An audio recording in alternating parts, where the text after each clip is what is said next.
It is quiet here tonight. The lamp on the side table is throwing its small circle of yellow light, and outside there is a little wind. I can hear it moving in the eaves, that low, sighing sound that always reminds me of someone breathing steadily in the next room. I have a cup of chamomile going cold on the arm of the chair. I keep meaning to drink it. My name is Eleanor. I was born in 1931 in a farmhouse outside a small town in rural Ohio, a place called Milford Township, though most people who knew it just called it the Hollow, on account of the way the land dipped down between two low rises of hill, so that in winter the fog sat in it like cream in a bowl. The house is gone now, or so my cousin Dorothea told me some years back, but I still know the shape of it the way you know a face you loved, without having to think. I'm not going to tell you a story with a tidy ending. My life does not have one of those, not yet, and I suspect by the time it does I will not be here to report on it. What I am going to do is simply tell it to you. The way it went, the way it felt, the things I remember and the things I've had to piece together from what other people said, and from what the light looked like on certain mornings, and from the particular smell of certain rooms. You do not have to listen carefully. You do not have to remember a word of this. If you drift off somewhere in the middle of the Depression years or lose the thread during the summer, my husband came home from the Pacific, that is perfectly all right. I will still be here, talking quietly, and if you come back you can pick up wherever you find me. I'm 80-some years old, and I have lived what I think most people would call an ordinary life. I say that without apology and without false modesty. I cooked a great many meals. I raised 3 children. I put my husband in the ground on a Tuesday in October, and then I went home and washed the casserole dishes the neighbours had brought, because that is what you do. I have not been famous or remarkable. I have simply been alive and paying attention, and I have found that to be quite enough. So let me begin where I always begin, when I think back. I begin with the house, the sound of it in winter, the smell of it, the way the kitchen felt at 5 in the morning when my mother was already up, and the stove was just starting to warm, and the cold came in under the back door like something alive, and the whole world outside was still dark and very still. That is where I will start, with the cold and the dark and the smell of wood smoke, and my mother's hands moving quietly in the kitchen while the rest of us were not yet awake.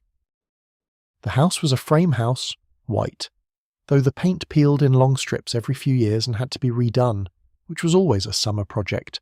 My father and my Uncle Clarence on ladders, my mother below them handing things up.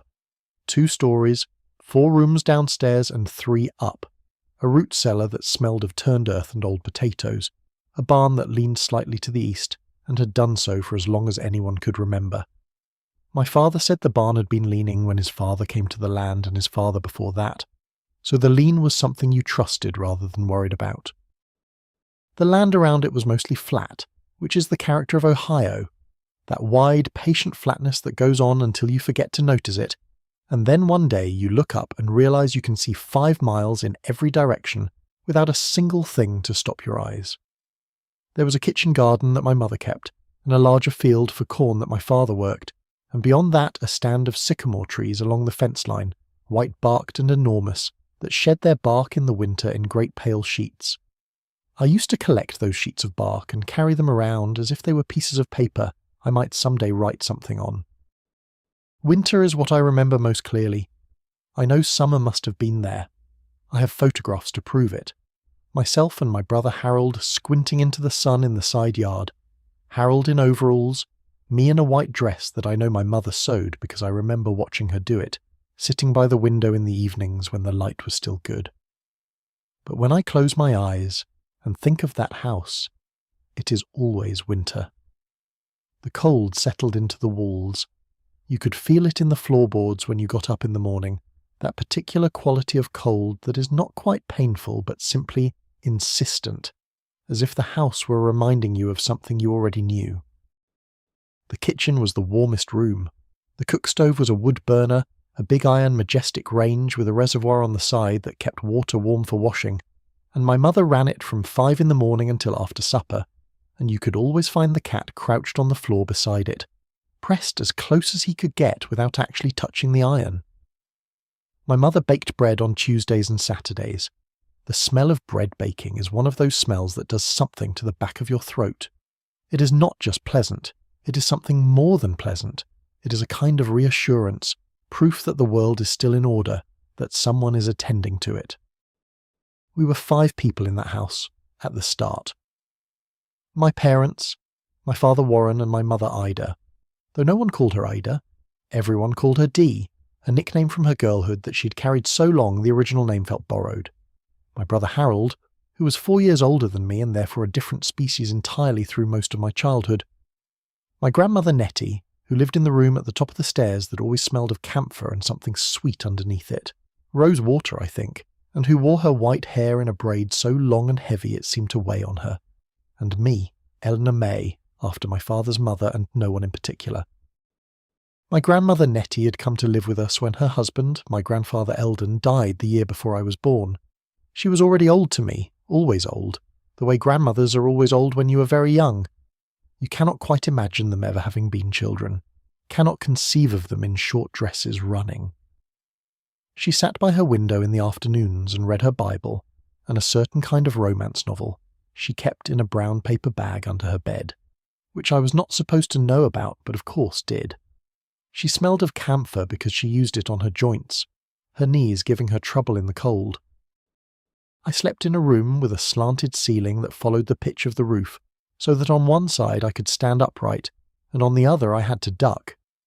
The bed was an iron one with a mattress my mother had made from ticking cloth stuffed with cotton batting, and in the winter she piled quilts on it, 3 or 4 deep, heavy as a second person, and I would lie under them and feel the weight of them as a kind of safety, the way children do, the warmth underneath them becoming its own world separate from the cold room air above.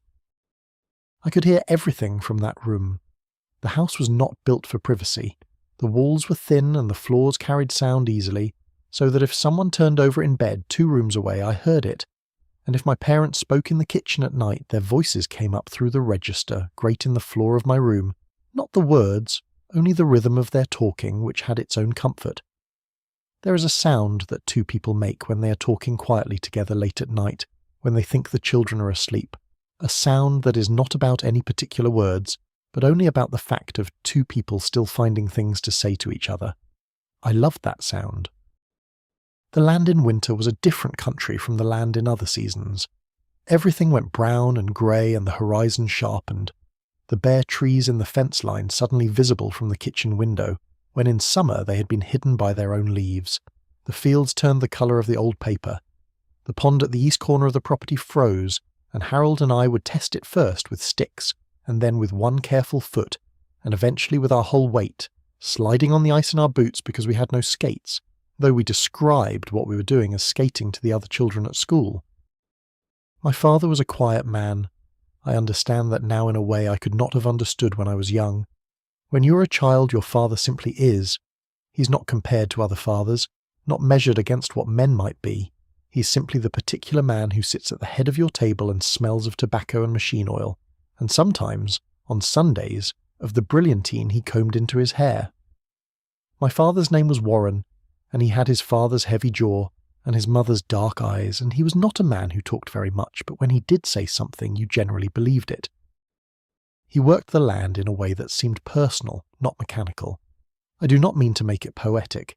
It was simply that he knew the specific character of his specific soil, the way a person knows the specific character of someone they have lived beside for years. He knew which corner of the east field went waterlogged in a wet spring.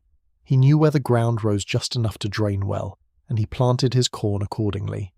He talked to his horses with more ease than he talked to most people, which I think was true of a great many farmers of that generation, or perhaps of farmers of every generation. My mother was different.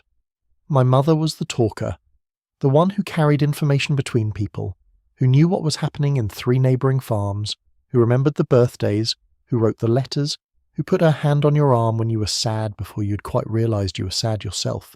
She had brown hair she wore pinned up, and she was not tall, and her hands, by the time I was old enough to notice hands, were already reddened from washing and from the cold, the knuckles a little enlarged. She was not a woman who complained about her hands. She was not a woman who complained about much. She hummed while she worked, hymns mostly, or something from the radio when they could afford to run it. My mother's hum was a particular thing. It was not quite conscious, I think. She did not decide to hum, she simply hummed the way water moves downhill, as the natural expression of a certain quality of attention.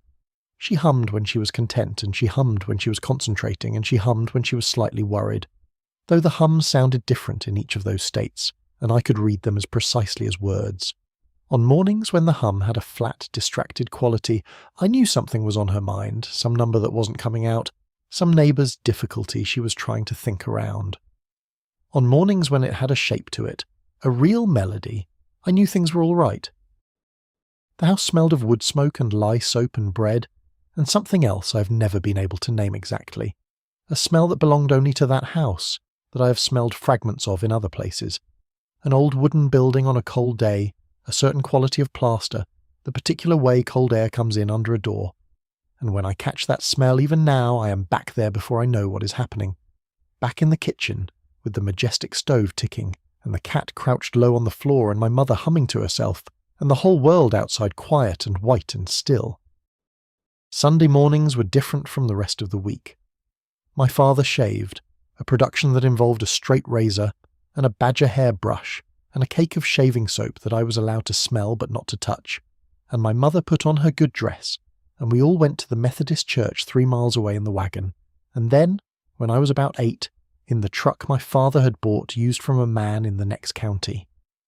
The church had wooden pews that were cold in winter, even after the stove had been going an hour, and a minister named Reverend Dill, who spoke in long sentences that required patience to follow, and who smelled of some hair preparation that was not brilliantine.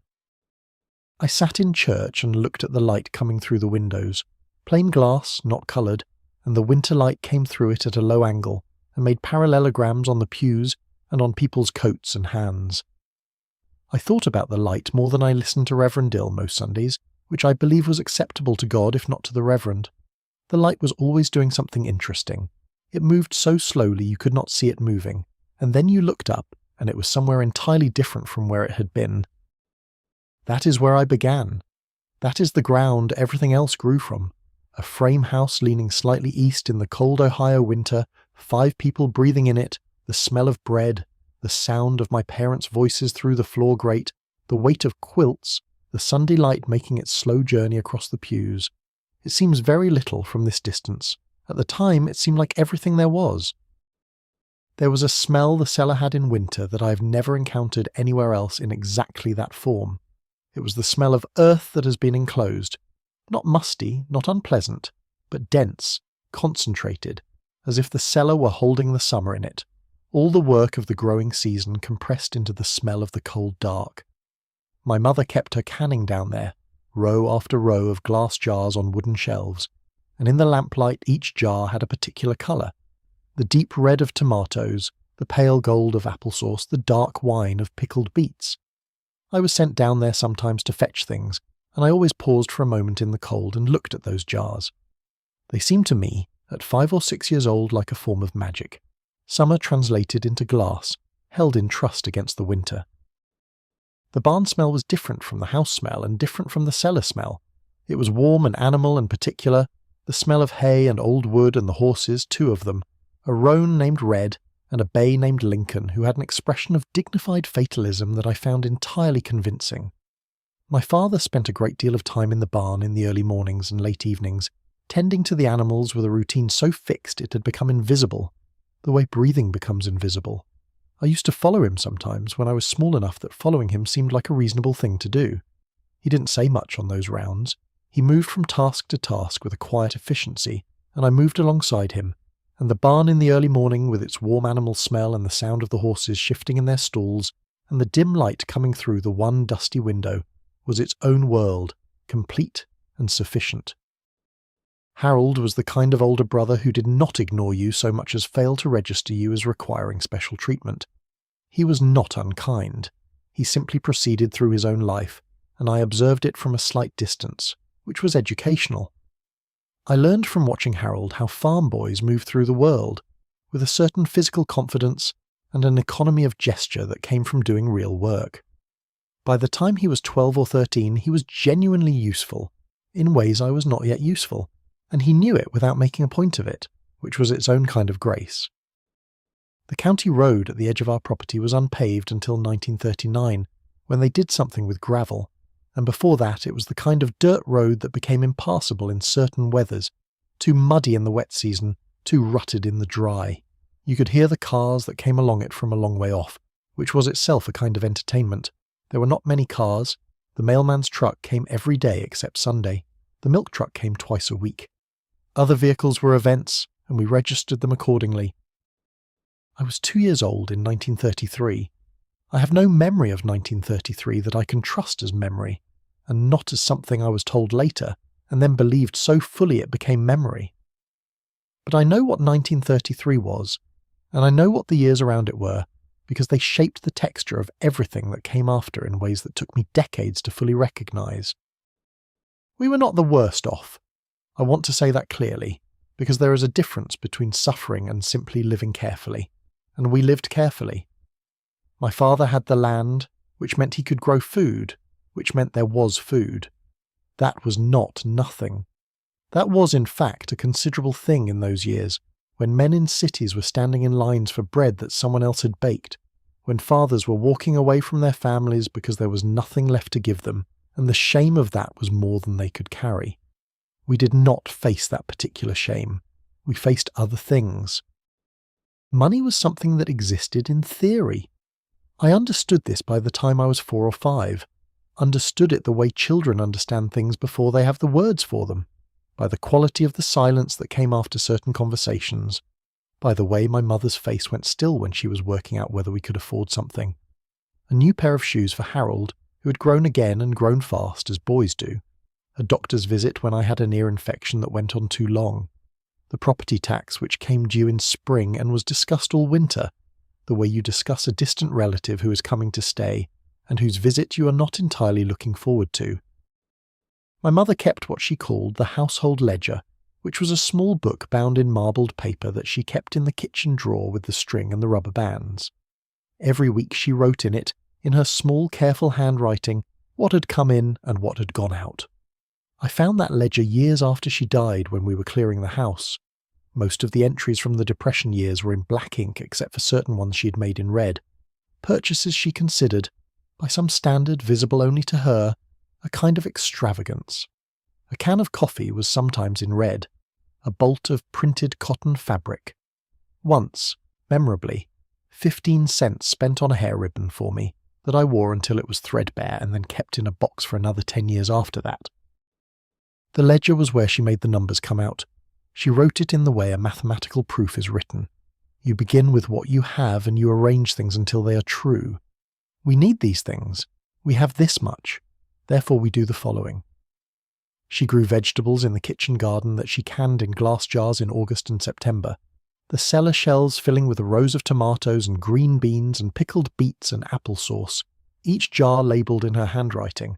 Those jars were next winter's insurance. You did not eat them carelessly. Clothing was remade rather than replaced. My dresses were made from whatever fabric was affordable, and when I grew out of them they became something else. A quilt square, a rag rug, a patch on Harold's trousers. My mother had a way of looking at a worn piece of cloth and seeing what it still was rather than what it no longer was. This is a skill, I have come to understand, that requires a certain cast of mind, one that does not come naturally to everyone. It requires that you value what is, rather than mourning what was. We ate what the farm gave us mostly, eggs from the chickens, milk and butter from the cow, a reddish one named Cora that my father had strong feelings about, though whether those feelings were affection or simply professional respect I was never entirely sure. Pork in winter when they killed the hog. This was a whole family event, one I will not describe in detail but which smelled of cold air and iron, and which produced the smoked hams that hung in the cellar alongside the jars of vegetables, corn in season and cornmeal in the off-season, dried beans, side meat, coffee that was stretched as long as possible, and then replaced with a coffee substitute made from roasted grain that tasted like coffee's shadow. What we did not have much of was sugar. I think about this now when I look at what is available in any grocery store in any small town, the entire aisles devoted to sweet things, and I think about how sugar was something you used carefully, something you measured out, something you were conscious of as a substance with a specific value. My mother's cakes on birthdays and holidays were real events, not because she made them rarely exactly, but because the sugar in them meant something. meant she'd held something back somewhere else to make room for it. There was a neighbour family 3 farms over, the Becketts, who had it worse. George Beckett had bought additional land in the 1920s and taken loans to do it, and when the land values fell, the loans did not fall with them, and by 1934 the bank was involved in conversations that everyone knew were happening but that George did not discuss directly, because men of that generation did not discuss directly the ways they were failing, even when they were not failing so much as being failed. My mother used to take things over. Not charity. She was careful about that. Careful not to name it that. Careful to make it seem like surplus, like she had simply made too much stew, like the potatoes from the cellar were multiplying faster than we could eat them. I learned something from watching her do that. I learned that kindness sometimes requires a certain amount of theatre, not deception exactly, but the willingness to construct a situation in which the other person does not have to feel what they might feel if the situation were presented plainly, that the dignity of the person you're helping is part of what you are offering. My mother never said this out loud. She simply did it, week after week, taking things across to the Becketts in a way that did not draw attention to itself. The winters were the hardest time, not in terms of cold. We were used to cold. It was the character of the place. It was what winter was. But in terms of the particular quality that comes from being inside for a long time together, the same walls, the same faces, the particular friction that develops between people who love each other, but who are also, at some level, tired of each other's proximity. My parents did not argue exactly, but there were silences that had a different quality from the ordinary kind, a compressed quality, like something being held rather than something absent. By spring those silences always eased. There is something about the first warm day, not the first warm day of the calendar, but the first one your body actually believes in, the one where the air smells different, where the mud in the yard is a different kind of mud from winter mud, that seems to relax something in people that they had not known was tight. My father would come in from the fields in the late afternoon with dirt on his hands and something easier in his face, and my mother would have the back door open for the first time since November, and the house would smell of outside, of something living, and the whole weight of the winter would seem to have been only temporary after all. The women in those years kept accounts in ways that men did not always see or acknowledge. It was not only my mother, it was Mrs. Beckett, adjusting what she cooked each day to what the week had left in it. It was my grandmother Nettie, who had kept her own small savings in a handkerchief in her drawer for 30 years, and who parted with it in very specific and deliberate ways. It was the women at church who organised the informal networks of sharing, who had eggs to spare, who needed flour, who had a coat a child had grown out of that might fit another child. These transactions were not always recorded anywhere. They happened in kitchens and on front porches and at church after the service in the language of women who understood that what you had was for managing carefully and what you gave was for giving without making a point of it. I think the Depression years made me careful with money in a way that I never entirely got over, even in easier times. Even later, when my husband earned a decent wage and we were comfortable, I kept something of my mother's habit of mind, that awareness of the specific weight of a dollar, that instinct to think about what you're substituting for what. My children thought I was sometimes unnecessarily frugal. I thought they simply hadn't learned yet what everything costs. Both things were probably true. But I want to be clear about something. Those years were not a misery, not for me, not as a child. I did not understand enough to be miserable about the large things. What I understood was the particular pleasure of warmth after cold, of the cat's weight in my lap on a February evening, of my mother's bread, of the radio on Saturday nights when my father allowed it to be on for the variety shows, and everyone sat quietly and listened with that quality of attention you give to something you cannot quite believe you are getting to have.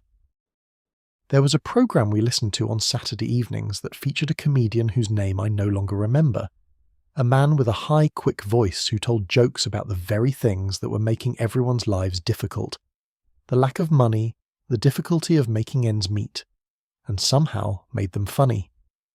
I did not fully understand why it was funny, but I understood from the way my father's face changed when he laughed, that the laughing was doing something necessary, releasing something that had been held tight, and that the radio had given us that, which was not a small thing. Memory is kinder than experience sometimes, but I think it is also sometimes accurate. I think there was real warmth in those years, alongside the cold. The chicken money was my mother's. This is something I understood only as I got older. The eggs from the chickens she sold, and the money from that selling was hers to manage as she saw fit, which was not true of the money from the farm more broadly. This was not an arrangement anyone had made explicitly. It was simply understood, as many things were simply understood, that the chicken money was a female domain, and the proceeds of it belonged to her to spend or save as she chose. She spent it carefully, on the smaller household things, on items that would not have made it into the main household budget, on occasional small additions to the household that she judged necessary, without making a claim about their necessity. My grandmother Nettie had her own form of economy. She had a small amount of money that had been her own before her marriage, and that had remained hers in the particular way that money in a marriage sometimes remained one person's, even within a shared household. She kept it in a handkerchief in her drawer, and I knew of it only because I had seen her take it out once to count it. With the careful attention of someone who knows exactly what they have, and wants to confirm that it is still there. I did not ask about it then, and I never asked about it after, because some things were clearly private in a way that the word private does not entirely cover. The radio during the Depression years had a quality it never quite had again. I think this is because music then was something you received rather than something you chose. You waited for it, and when it came you attended to it with the full quality of attention that scarce things command. My father, who was not a demonstrative person, and who did not discuss his feelings about music or about much else, would sometimes stop whatever he was doing when a particular song came on the radio and simply stand and listen. I noticed this. I did not comment on it, but I remembered it, and I think it told me something about him that no conversation could have told me. If you are finding some comfort here tonight, I am glad of it. Stay as long as you like. I put a new evening like this one out each week, and there is always more of the story left to tell. The schoolhouse was 1.25 miles from our front door, down the county road and then left at the elm tree that had been struck by lightning so many years ago. It had grown back into itself. The trunk split and rejoined into a shape like two hands folded in prayer. I walked it every school day from the age of 6 until the age of 14, when the consolidated district began running a bus, and by then the walk was so habitual that I would get on the bus feeling vaguely cheated. The school was a one-room building that served all 8 grades simultaneously, which sounds chaotic and was in fact somewhat chaotic, but was also something else, a place where you were always hearing things meant for someone older than you, where the 4th graders' lessons leaked into the 2nd graders' awareness, where the recitation of 8th grade history became an accidental education for children sitting 3 rows away trying to do their arithmetic. I do not think I had a particularly good formal education in that building. I think I had a rich accidental one. The teacher when I started was a woman named Miss Parsley, who was young enough that we found her surprising, and old enough that we did not try to take advantage of it. She had a way of reading aloud that made whatever she was reading seem like something she had been waiting all day to tell you. She read us geography lessons, rivers, mountain ranges, countries whose names I could not have placed on a map but which I held in my mind like small objects I was not sure what to do with. Patagonia, the Kalahari, the Yangtze. I turned these names over in my mouth the way you turn a stone over in your hand.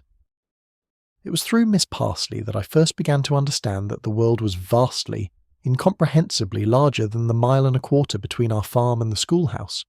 She had a small globe on her desk, a battered thing, the oceans faded to a pale greenish grey, and sometimes she would set it spinning very slowly, and we would all watch it, and something in the watching produced a feeling I could not name then, and can only partially name now, something between exhilaration and a mild dizziness, a sudden awareness of scale. I was good at reading. I say this not as a boast, but as a fact about my particular brain, the way some children are good at figures and others at drawing. Reading came to me the way swimming comes to certain people, not easily exactly, but with a naturalness, a sense that this was what I was built for. By the time I was 9, I'd read everything in the school's small library twice, and Miss Parsley began sending home books with me from her own shelves, which was a considerable act of trust, though she made it seem offhand. The books she lent me were not always appropriate to my age, which I think she knew and thought was probably fine. I read a novel about a woman who left her husband, and it confused me profoundly and occupied my thinking for months afterward.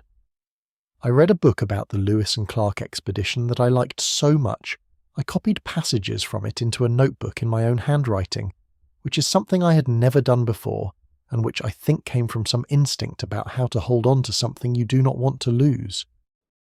There was a boy in the school named Frederick Baines who sat across the aisle from me for several years, and who was the most thoroughly uninterested in learning of any person I've ever known. He sat at his desk with a quality of patient endurance, as if he were waiting for a long weather event to pass. He was not stupid. He was, when he chose to apply himself, quite quick. He simply found the school's offerings to have nothing to do with him personally. We were not friends exactly, but we were allies of a certain kind, the kind that develops between people who spend a great deal of time in the same room. Then there was the radio. My father had bought it second-hand from a man at the feed store in 1935, a cathedral-style set in a walnut cabinet that he placed on the shelf in the parlour, as if it were a slightly nervous guest. It received 2 stations reliably and a third on good nights, depending on the weather and the season and factors that seemed partly meteorological and partly temperamental. The radio changed the house. It is hard to explain how, to someone who grew up in a time when sound was available in infinite quantity at any moment. In our house, before the radio, silence was the default condition. We listened to the radio in a particular way. We arranged ourselves around it as if it were something requiring our attention, not just our ears. My father sat in his chair. My mother mended, or sometimes just sat with her hands in her lap, which was not her usual posture. Harold lay on the floor on his stomach. My grandmother Nettie sat very upright and occasionally commented on what was being said, as if the people speaking could hear her. The programmes I loved most were the dramas. There was a drama that came on Tuesday evenings that featured a family in some city. The scenes were domestic and the problems manageable, and the language formal in a way that felt like a different world from ours, a world where people spoke in complete sentences even when they were upset. I listened to that programme and understood, I think for the first time with any force, that there were whole lives being lived in places I had never been, lives organised around different dailiness, different landscapes, different problems, different kitchens. This is the thing about growing up in a very specific and rather isolated place. The place is not a limitation exactly, it is simply itself. But there comes a moment for most people when they become aware of its edges, when they begin to sense that the world does not end at the fence line or at the edge of the county, that the globe Miss Parsley set spinning contains more than the Ohio they know. For some children, this awareness comes from travel or from visitors or from magazines. For me, it came from a second-hand radio in a walnut cabinet, and from the voice of a woman in a drama reading her lines in a room I would never see. By 1940, we were hearing different things on the radio. The programmes were still there, but between them, and sometimes in place of them, there were news broadcasts with a different quality to them, a faster cadence, a different urgency. Europe was doing things that even I, at 9 years old, could tell were large and alarming things, even though I did not understand the geography precisely, and certainly did not understand the politics. What I understood was what the radio did to my parents' faces when certain things were reported. My father would go very still. My mother would set down whatever she had in her hands. I was 12 in 1943, which means I was old enough to understand the war, though only in the way children understand things that are too large for them, partially, impressionistically, through the emotions of the adults around me, rather than through the facts themselves. Harold was 17 in 1943. He did not say much about the war in my hearing, but sometimes I would find him by himself outside in the evenings, standing in the yard looking at the dark, and there was something in the set of his shoulders that told me he was thinking about it, whatever it was young men of 17 thought about in 1943. School continued through all of this, the daily small world of the schoolhouse holding steady while the large world did whatever the large world was doing. Miss Parsley had married and become Mrs. Hummel by the time I was in the 7th grade, and a new teacher had taken the younger grades while she took the older ones, so that by the end there were 2 adults in the building instead of 1. The new teacher's name was Mr. Fielding, and he had a pronounced limp from something he never explained. He taught us mathematics with a precision that impressed me even though I did not love the subject, and he wrote on the board in chalk with a very particular crispness, each letter fully formed. Mr. Fielding had a habit of pausing before he answered any question, a pause long enough that you wondered if he had heard you, and then answering with a thoroughness that made you understand the pause had been necessary. He did not give partial answers. He said once to the class in general that an approximate answer to an arithmetic problem was not an answer but a guess, and that the difference between an answer and a guess was the difference between knowing and hoping. I have thought about this sentence many times since then. I think he was talking about mathematics, but he was also talking about something else. I finished the 8 grades in the spring of 1945 and was told by my parents that I would attend the consolidated high school in town come September. My mother was matter-of-fact about this, in the way she was matter-of-fact about most things that actually mattered to her very much. My father said only that education was not something you regretted. My grandmother Nettie gave me a $1 bill and said that a person who could read had everything they needed, which seemed then like an overstatement and seems to me now, many decades later, mostly correct. The walk to school, I still think about sometimes. 1.25 miles in the cold, the sky just beginning to lighten in the east, my breath making small clouds, the county road empty and white. I knew every rut in that road, every fence post, the particular sound my boots made on the frozen gravel. That walk was mine, entirely mine. 20 minutes of being in the world alone before the world of school began and then again after it ended. I think those walks were where I began the habit of thinking quietly to myself that has been with me ever since. There was a girl at the school named Vera Kessler, who was the best student in all 8 grades by such a margin that it was not really a competition. She was 2 years older than me, and she read with her eyes moving at a speed that I watched in genuine fascination, as if speed reading were a physical performance rather than a mental one. She did not seem aware of being exceptional. She seemed merely to be doing what she did, which was to understand things quickly and move on to the next thing. I took some comfort in being good at reading, which I was, but Vera Kessler made it clear that there were degrees of capability I had not yet imagined. Miss Parsley, Mrs. Hummel later, lent me a book about the American West the summer I was 11, the kind of book that has hand-drawn maps in it with dotted lines showing routes and names written in italic type. I read it in 2 days, and then read it again more slowly, pausing at the maps. I traced the routes with my finger. There was a certain quality in the reading of that book that I have tried to describe to myself since, and which has something to do with the relationship between a map and a landscape, between the symbol for a place and the understanding that the place itself is real, is there, is accessible in principle if not in practice. The dots on the map were places where actual people had stood in actual weather. That seemed remarkable to me and still does. The walk home from school on winter afternoons had its own particular quality, different from the morning walk. The light by 3:30 or 4 o'clock in January was already losing itself, going that flat pale grey that means the sky has given up for the day. The fields on either side of the road were entirely still. I used to think about things on that walk, not plan, not organise, but think, in the undirected way that walking makes available. Ideas would occur to me on that walk that would not have occurred to me sitting still. I think this is still true of me. I still do some of my best thinking while moving. Harold enlisted in the spring of 1944. He was 18 years old, which I was able to calculate only in retrospect. At the time, he simply seemed old to me, separate from me in the way older siblings always are, already a person with a life I didn't have full access to. He went to the enlistment office in town on a Thursday in March and came home and told my parents at supper. I do not know what I expected. My mother said, "All right then," in a voice I had not heard before. My father asked Harold what branch and Harold said Army, and my father nodded as if Army was the correct answer to a question he had been working out. Harold left in April with a duffel bag my mother had packed for him, going over the contents twice while he pretended not to be paying attention. She put in socks, several pairs, because she had read somewhere that feet were important. She put in the small Bible that had belonged to her own father, with the inscription in faded ink on the flyleaf, though Harold was not particularly religious, and she was not entirely religious herself. She put in a photograph of the family taken at Christmas, the 5 of us arranged in front of the parlour radiator, everyone slightly stiff and holding still in the way people do when they are being photographed. The house was different without him. I know this sounds obvious, and it was obvious, but it was also something stranger than just the absence of a person. It was as if a particular atmospheric pressure had changed, as if the house were adjusting to a different weight. Harold had been the kind of presence you don't fully register until it is gone. He hadn't talked much. He hadn't been given to demonstrating affection. But he had been there, the familiar shape of him at the table, his work boots by the back door, his handwriting on the calendar where he marked the things he was supposed to do. We wrote letters.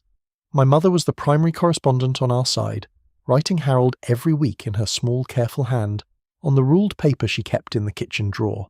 She did not, as far as I could tell, write him anything dramatic.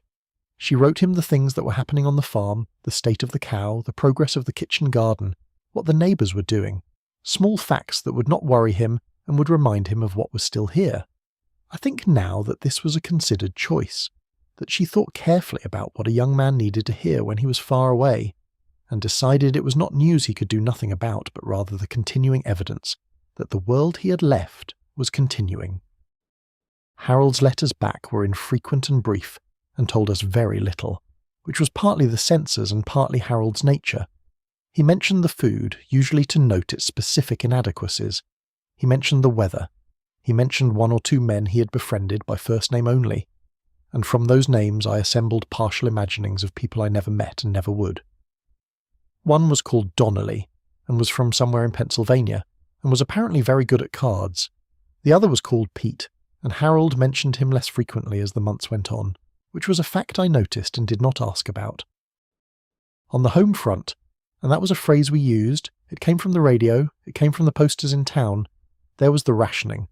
My mother had her ration books arranged in the kitchen drawer, each one a small document of allocation. So much sugar per week, so much butter, so much meat, so much coffee, gasoline by the number of miles you could justify driving. She managed these ration books with the same deliberateness she brought to the household ledger, working out in advance what she would need and when, making substitutions when the mathematics required it. Rationing was, in a strange way, not entirely foreign to us. We had lived carefully before the rationing. We had measured sugar and stretched coffee and made do with less meat because that was what you did when money was careful. But there was a difference between doing those things because your own household required it and doing them because the country required it, because men overseas required it.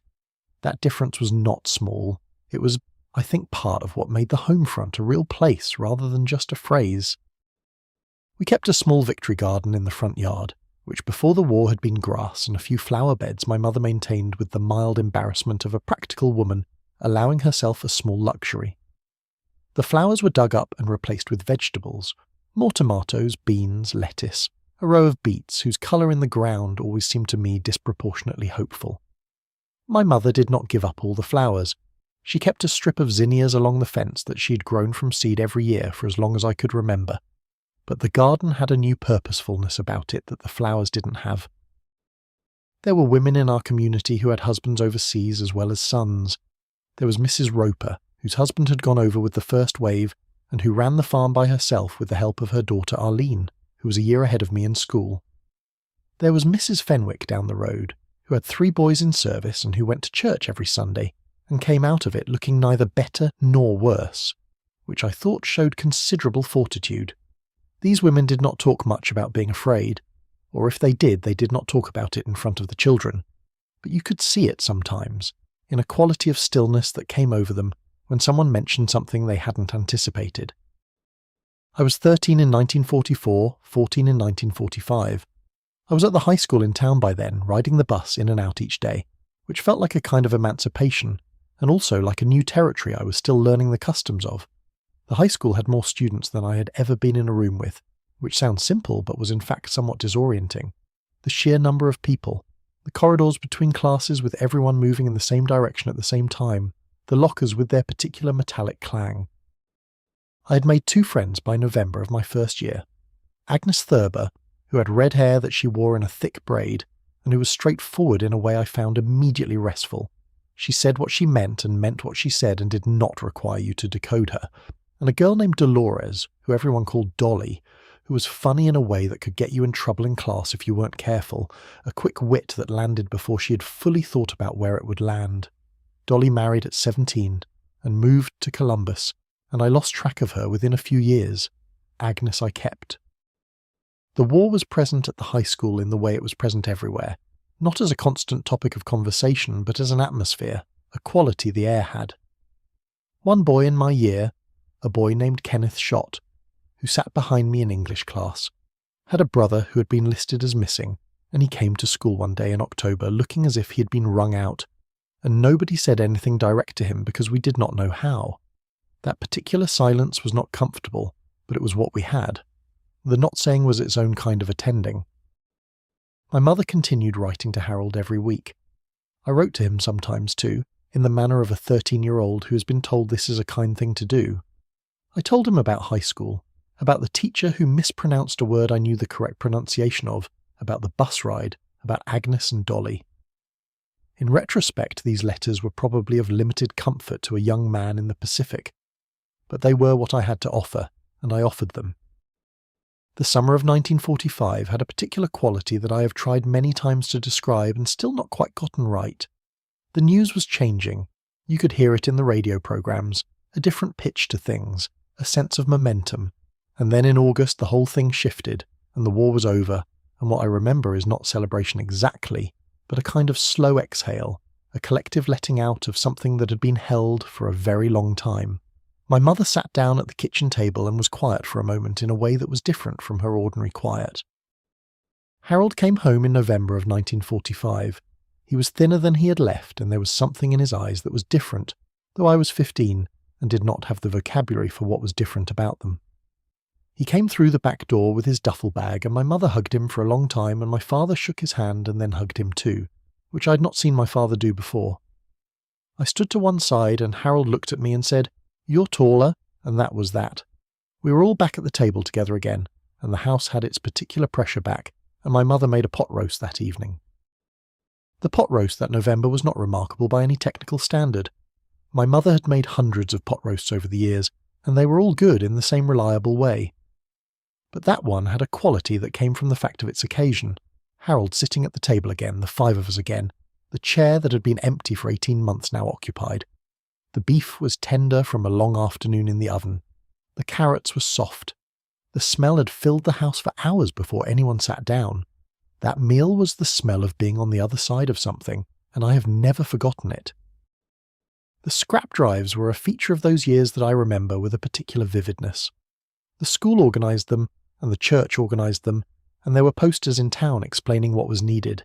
Tin cans, aluminium pots, rubber from old tyres. My mother contributed things from the kitchen she'd held onto beyond their usefulness. A pot with a cracked handle, a tin box that had once held tea from a company that no longer made it. There was something ceremonial about the giving of these things, as if you were offering them to something larger than yourself, which I suppose you were. The women's auxiliary at the church sewed things during the war years, not just quilts, though there were quilts, but also specific items that had been designated as needed. Warm socks, certain kinds of bandages, cloth for things I did not understand the use of. My mother went to these sessions on Tuesday afternoons and came home with a quality of mild satisfaction, the satisfaction of having done something concrete for something abstract. The war was abstract to me. The sewing was not. I think she understood that doing something with her hands made the abstract more manageable, gave the helpless feeling of waiting a place to go. When Harold came home, he was different and the same. He was the same Harold, with the same economy of gesture, the same face that did not give very much away. But he had a quality of stillness now that had not been there before, a quality that was not quietness exactly, but more like a person who has learned to occupy less space than they actually take up. He got a job at the sawmill in the spring of 1946, and worked there for several years. He never talked much about what he had done in the Pacific. I never asked. We understood each other well enough, Harold and I, that asking would have been a kind of imposition, and we were not a family that imposed. I met my husband at a dance. This is such a typical thing that I almost hesitate to say it, but there it is. The Veterans Club in town held dances on Saturday evenings through most of 1947 and into 1948, and Agnes Thurber and I had been going for most of that time with what we told our parents was friendly interest, and what was in fact something more complicated than that. The particular alertness that overtakes a young woman of 17 in a room full of young men who have recently returned from somewhere large and serious. His name was Robert Marsh, and he went by Bob, and he was from a town 40 miles north of ours, which in those days felt like a reasonable distance. He had been in the Pacific. He did not say much about the Pacific then or ever, not in the dramatic withholding way, but in the way of a person for whom certain things simply belong to themselves and are not narratable. I respected this from the beginning without quite knowing why. He was not a moody man. He was not wounded in any obvious way. He was simply a man who had been somewhere and had chosen not to make that somewhere into a story. He was not what I would have said I was looking for if anyone had asked me, which at 17 no one did. He was not witty. He was not what the magazines called handsome exactly. He had a good face, but it was not the face of a photograph. It was the face of someone who would look approximately the same at 40 as at 25, which turned out to be true. He was quiet in the way my father was quiet, which I noticed but did not, at 17, yet understand was something I was predisposed to recognise as a good quality. What he was reliable. This is a word that sounds like a consolation prize but isn't or wasn't, not in the context of 1947 when reliability had recently been demonstrated to be a relatively rare and precious thing. He said what he meant. He followed through on what he said he would do. When he told me he would come to the farm on a Sunday afternoon to meet my parents, he came, on time, in a clean shirt, and he shook my father's hand and did not talk too much, and ate my mother's pie without excessive comment, and my mother told me afterward that she thought he would do. We kept company for about a year before he asked me to marry him. He asked me on the porch of my parents' house on a Sunday evening in October, the kind of October evening where the sky at dusk goes 3 colours at once, and the air smells of burning leaves and something else underneath, something mineral and faint that means winter is coming. He was not elaborate about the asking. He said he thought we were well suited and he'd like to marry me if I was amenable. I said I was amenable. That was our engagement. I was 19 when we married, which was not young for that time and place. My friend Dolly had married at 17, Agnes at 18. The women I knew who hadn't married by 22 were quietly assumed to be working on it, though nobody said so directly. Marriage was not presented to us as the only thing we might become exactly, but it was presented as the first thing, the organising thing, the thing around which other things would arrange themselves. The wedding was in the parlour of my parents' house. My mother had made my dress from white cotton she ordered from the Sears catalogue, with a lace collar she sewed on separately from a length of lace that had belonged to my grandmother Nettie. There were about 30 people. My father gave me away in the way fathers did then, formally, walking me the length of the parlour to the spot where Bob stood in his good suit, looking as calm as if he attended weddings regularly, which I found reassuring. The minister from the Methodist church performed the ceremony, which was short. Afterward there was food that everyone had brought and coffee and a cake my mother had made, white with white frosting. We moved into a rented house in town, 2 bedrooms, a kitchen with a gas stove that I was not entirely accustomed to, and which I approached with some caution for the first few months, and a living room with a window that looked onto the street. Bob was working at the hardware store, which he had started at when he came back from the Pacific, and was learning the business with the kind of methodical interest he brought to everything. The plan, in the way young couples had plans in 1949, was a plan with large spaces in it where circumstances would fill in the details. The hardware store was a place called Haverfield's, after the family that had started it in 1909, though by the time Bob arrived the Haverfields were down to one son named Gerald, who managed the accounts, and a nephew named Roy who ran the floor. Bob started on the floor and worked it conscientiously, learning what everything was and where it was, and which customers needed to be talked to, and which preferred to find things themselves. He was good with the customers who needed to be talked to, which surprised me slightly because he was so quiet at home.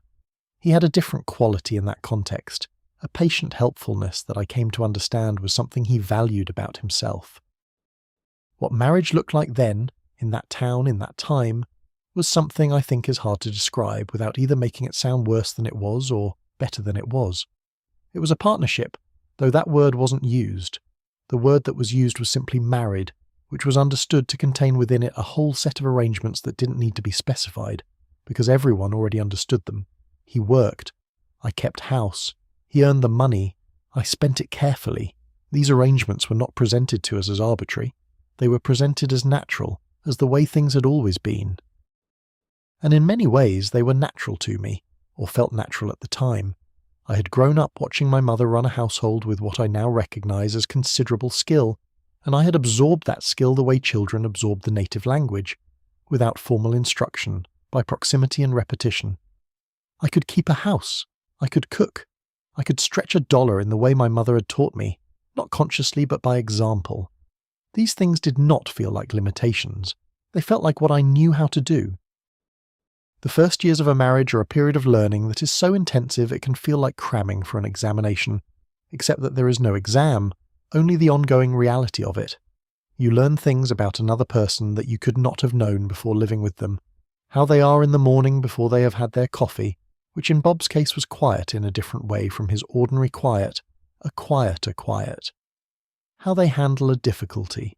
He went inward, I went practical. We sometimes had to remind each other what the other was doing, how they sleep and what they need in order to sleep, and whether the window should be open or closed, and by how much, which is a negotiation that sounds trivial and in fact represents a whole philosophy. He had bad dreams for a while when we were first married. I would wake to find him sitting on the edge of the bed in the dark, and I would put my hand on his back and he would eventually come back to lying down, and eventually to sleep, and in the morning it was not discussed.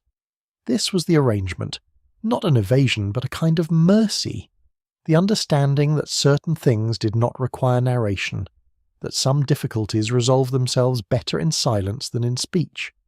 I do not know if this was the right approach. I suspect there is no single right approach to such things. My mother-in-law, Bob's mother, was a woman named Edith who lived in the town where Bob had grown up, and who had opinions about nearly everything. She was not unkind to me, but she had a particular vision of how her son's household ought to be run, and she shared that vision with some frequency. I listened to her vision and ran the household as it seemed to me it ought to be run, and we reached an accommodation over time that was not quite warmth, but was something more comfortable than its absence. By the time her grandchildren arrived, she had softened considerably, which I think grandchildren do to people. By the end of 1950, I was pregnant with our first child. I sat with this information for several days before telling Bob, not because I was afraid of his reaction, but because I wanted to simply be alone with it for a moment. This large fact, before it became shared, before it became something we were managing together. On a Wednesday evening I told him at supper, and he sat very still for a moment, and then he said, "Well," and smiled, and that single syllable contained more than most speeches. The "well" was Bob's character in miniature, the understatement that was not deflection but containment, the way a very full thing sometimes requires the smallest possible word to hold it. He was pleased. He was genuinely, visibly pleased in the quiet way that was his way of being visibly anything. He went out the next morning and came back with a small bunch of carnations that he set in a glass of water on the kitchen table without comment, and I did not comment on them either, and they sat there between us all week getting a little wilted and then a little more wilted, and I kept them until they were done. Agnes Thurber married a man named Floyd in the fall of 1948, about a year after I married Bob, and we remained friends through all the subsequent decades in the way of women who have known each other since childhood, not always in close contact, sometimes months going by without much more than a card, but with an understanding underneath the gaps that the understanding was still there. Agnes's Floyd was a farmer, and Agnes had grown up on a farm, and her life after marriage looked in many ways like the life her mother had led, which she did not seem to find diminishing. She was a deeply practical person who derived genuine satisfaction from practical things, which I admired and occasionally envied. The house on Elm Street had a kitchen that was the best room in it, which I think is the proper arrangement for a house. The kitchen had a window over the sink that looked out into the backyard and the oak tree, and I spent a great deal of time at that window, not looking out in the dramatic sense, not staring, not longing, but simply being at the window while my hands were doing something else, the comfortable adjacency of a view you know well and do not need to focus on in order to see. The oak tree was there every morning when I came to the sink, in every season, in every weather, through all the years we were in that house. Bob was not a man who talked much about what he wanted. This was not avoidance. It was, I came to understand, a genuine orientation. He was not someone who spent a great deal of time thinking about what he wanted in the abstract. He thought about what needed to be done and then he did it, and satisfaction came from the doing rather than from the having wanted and then received. This is an unusual quality. It made him at times genuinely difficult to buy gifts for. It made him, over the long term, easier to be married to than I had any right to expect when I was 19, and did not yet know what ease in a marriage meant. The first child was a girl and we named her Patricia, which everyone shortened to Patty almost immediately. She was born in August of 1951 in the county hospital, which had tile floors and a smell of disinfectant that I associate still with that particular quality of institutional cleanliness, everything scrubbed and purposeful. Patty came into the world in the manner of babies, which is to say with considerable drama and then sudden stillness, and they put her in my arms and she was red-faced and very warm and had her eyes mostly closed, and I thought, there you are. I'd been waiting for you without knowing I was waiting. We moved into a larger house when Patty was 18 months, a house on Elm Street that Bob's employer helped us with. A good house, 3 bedrooms, with a backyard that had a single large oak tree I immediately loved, the way you sometimes love a thing for being itself before you have any other reason. The oak tree became a presence in our lives for the next 20 years. The thing the children climbed and played under and came back to, the thing I looked at in different seasons from the kitchen window and thought, this is where we are. This is our life here in this place. The second child was another girl. We named her Susan, which also became a nickname almost immediately. Sue, and then by the time she was 4, just Susie, which is what she remained even after she grew up and became a lawyer in Cincinnati, and presumably preferred formality in professional settings. Susie was born in 1953, 2 years after Patty. They were close in the way children close in age can be, which sometimes meant genuine friendship and sometimes meant a kind of productive rivalry that I tried to stay out of when possible. The third was a boy. We named him Thomas Warren, the Warren for my father, who was pleased by this in a way he expressed primarily by clearing his throat and looking at the floor. Thomas, who became Tom almost immediately, but who insisted on Thomas by the time he was 12 and old enough to insist on things, arrived in 1956. He was different from the girls from the beginning, not in the ways people usually mean when they say boys are different from girls, but in a specific particular way, a quality of stillness and then sudden movement that reminded me of Bob's way of being in the world. Those years, 1951 to roughly 1962, from the first baby to the point when Tom started school, and the house shifted from having small children in it to having children in it, which are different things. Those years are the ones I find hardest to describe because the language for them is either too sentimental or not sentimental enough. They were tiring years. I say this without complaint because it is simply true. I was raising 3 children more or less simultaneously, managing a household, doing all the things that phrase means. The cooking, the cleaning, the laundry, the grocery shopping, the doctor's appointments, the school supplies, the constant low-level management of 3 different people's needs. The laundry alone. I want to say something about the laundry because I think it stands in for a larger truth. In 1951 I was washing clothes by hand and running them through a wringer, hanging them in the yard when the weather allowed, and in the basement when it didn't. By 1956 we had a washing machine with an automatic agitator, which was an improvement of such magnitude that I remember the first time I used it with something close to reverence. By 1960 we had a dryer, a second-hand one that knocked slightly on its axis, and that I was nevertheless grateful for every single time I used it. What I mean is that domestic life was not static. It changed as the decade changed, as the technology changed, as the children changed, and as I changed along with them. I had more time by 1960 than I had had by 1952. Not leisure time exactly, but less time consumed by the purely physical labour of maintaining the household, which meant more time for the children, for reading, for the things that were not labour in the same way. I used to read after supper, in the hour between putting Tom to bed and the time Bob and I went ourselves, and that hour is one I remember with real warmth. The Victorian housewives in the ledgers. I think of them sometimes, those women keeping their accounts, entering what came in and what went out in their careful handwriting, the way my mother did. There is something recorded in the old tradesmen's books from that era, from the ledgers that showed what households bought and when and how much. The pattern that emerges when you look at them carefully is that the women of those households routinely kept less food for themselves than for the men and children in their care. It was not recorded in the housekeeping books, not stated directly, but it was in the numbers if you looked carefully enough. The portions that the ledgers implied for the woman of the house were smaller than the others, the cuts of meat less dear, the second helpings absent. I thought about this sometimes, in those years, not dramatically. I was not sitting in my kitchen feeling wronged, but I was aware of it, in the way you are aware of a pattern you have seen before, in the way my mother's household ledger had taught me to look at the numbers behind the numbers. I served myself last at the table, as my mother had, as her mother before her had. I ate what was left. I did not think of this as sacrifice. I thought of it as simply what you did, as the ordinary management of a household where there were more mouths than mine. Bob was a steady presence through those years.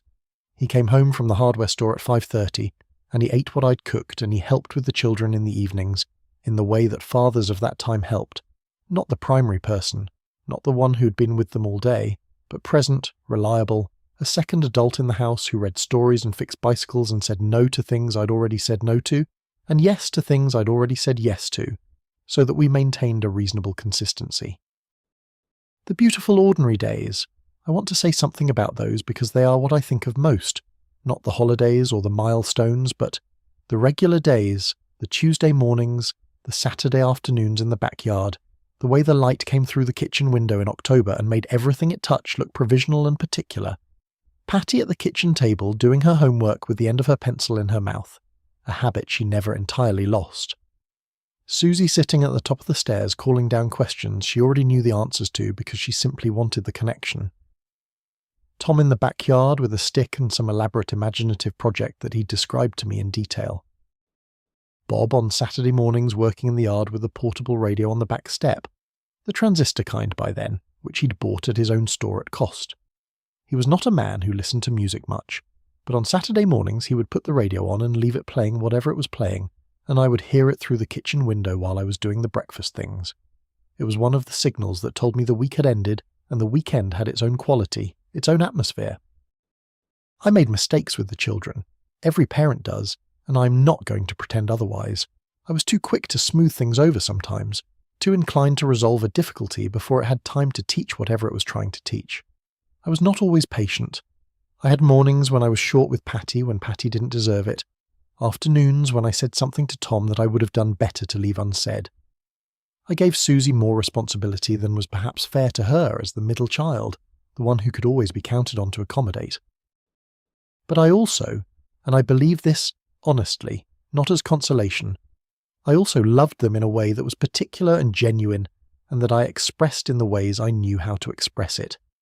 I cooked their favourite things. I knew their teachers' names and their friends' names and the books they liked. I was there. I was consistently, reliably there in the house, available, the constant thing in a life that had many variables. One evening when Susie was about 6, she had a bad dream and came into our room at 2 a.m. and climbed into bed between us and went back to sleep almost immediately, one small hand on each of us, pinning us lightly to the mattress. I lay there in the dark for a long time after that, wide awake, listening to 3 people sleeping, and I thought, this is it.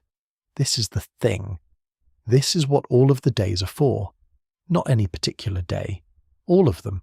The whole ongoing accumulation of them. The oak tree in the backyard lost a large branch in a storm in 1963, and I was disproportionately sad about it for a week. Bob cleaned up the wood and stacked it against the shed, and said it would heal and grow differently now, which it did, eventually, sending out new branches in new directions that the old ones hadn't anticipated. I thought about this for a long time. I thought it was a good way for things to go, all in all. You lose something, and then you grow differently around it. The school lunches were something I made every morning before the children left. In the early years, this was a matter of packing bags, wax paper around the sandwiches, an apple or an orange, sometimes a cookie if there were any. By the mid-1950s there was a cafeteria at the school, and the children had the option of the hot lunch, which Patty preferred and Susie did not, which was the kind of small division of preference that defined their relationship generally. I made Susie's lunch every morning through all her school years because she wanted me to, and I think now that the wanting had more to do with the making than with the lunch itself, with the fact of someone preparing something specifically for you. Television arrived in the neighbourhood gradually, one household at a time, in the way of things that are expensive and then less expensive and then simply normal. We held out longer than most of our neighbours, not out of principle exactly, but out of Bob's general preference for not being early to things.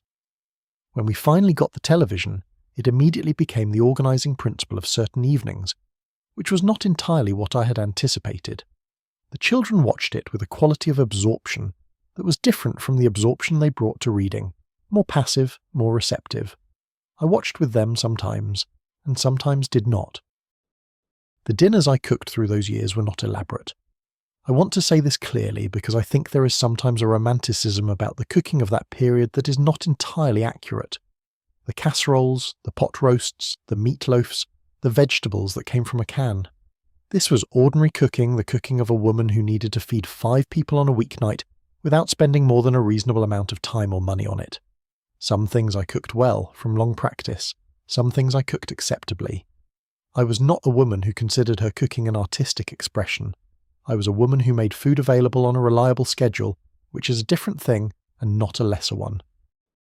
If you're still with me this far into the evening, I'm grateful for the company. Let yourself drift if you need to.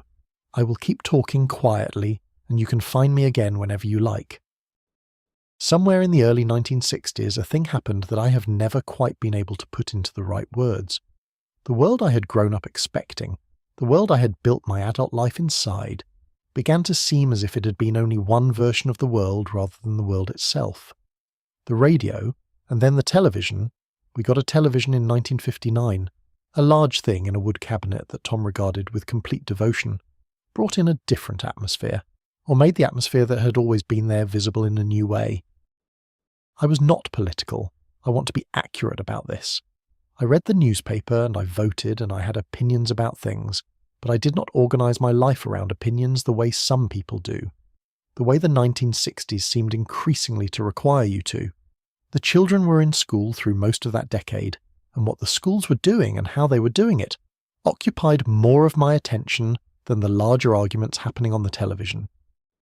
Tom was 11 in 1967 and 12 in 1968, which is old enough to understand a great deal and young enough to feel everything without being able to process it clearly, which is not a comfortable position.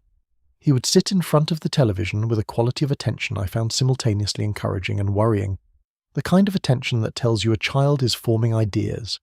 I sat with him sometimes and watched what he was watching and tried to think about how to talk about it, and found this difficult in the way of all parents who grew up in a simpler narrative of history and then found themselves trying to explain its complications. Bob and I did not always agree about these things. This was perhaps the first time, or the first time I noticed it clearly, that we occupied slightly different positions on a question of any importance. He was more conservative in his orientation, not as a political identity, but as a temperament. He believed in institutions, in the existing order of things, in working within structures rather than against them. I was not radically different from him, but I found myself more sympathetic to certain arguments than he did, and we had conversations in the evenings after the children were in bed that were not arguments exactly, but were discussions with a certain friction to them. The hardware store was doing well.